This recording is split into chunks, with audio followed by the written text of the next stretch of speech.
What's up guys, Dylan with that Delta Bravo back for another Torino time video, and this is just going to be a fast one where I am going to fix the fan shroud on my 1971 Ford Torino 500 with a soda can. You can see the writing on the pavement. That's right. I mean, a fan shroud for this car costs anywhere between like 70 to 150 bucks. I don't want to spend that much on the car. 70 to 150 bucks can go a long way with this car. So I'm going to take the cheap route. And you can tell I'm cheap. This is just non-brand Walmart soda. So let's get to it. This is going to be a fast just before and after because I don't want to waste your time with it. I just think it's funny. I've wanted to fix this fan shroud. It failed a long time ago before I got the car, and it just got worse. Kind of went down and chopped itself up. So let's see what we can do. Oh, and of course, just don't do this with your car. This is just stupid and funny because this car really doesn't deserve much more than a soda can. Not even a name brand.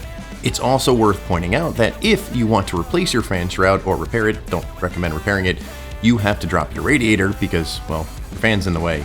I don't feel like dropping my radiator for this piece of crap, so I am just going to fix the fan shroud on, well, where it is.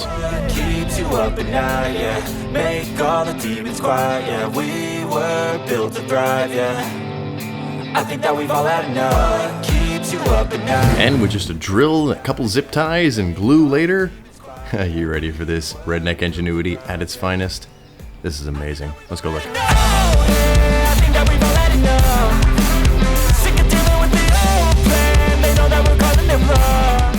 Here there was a crack, so I got some E6000 glue. That glue is some of the best glue ever made. If there's a project that E6000 can't fix, then it doesn't need to be fixed. Look at that. There's E6000 under here, zip ties holding this down, and there's one under here holding this piece, and you're wondering why I have this.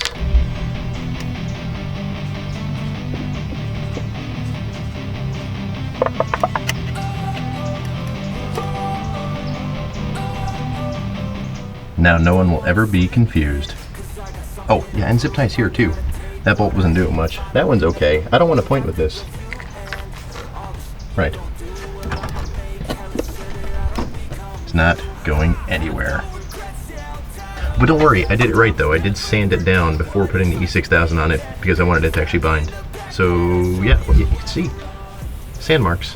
So fight and die for the things you know you love. Do what? But I didn't really wipe it down before putting the glue on it, but whatever. Guys, if you want to see more stupid videos like this, make sure you subscribe and ring that bell so you don't miss any of the future stupid videos coming up.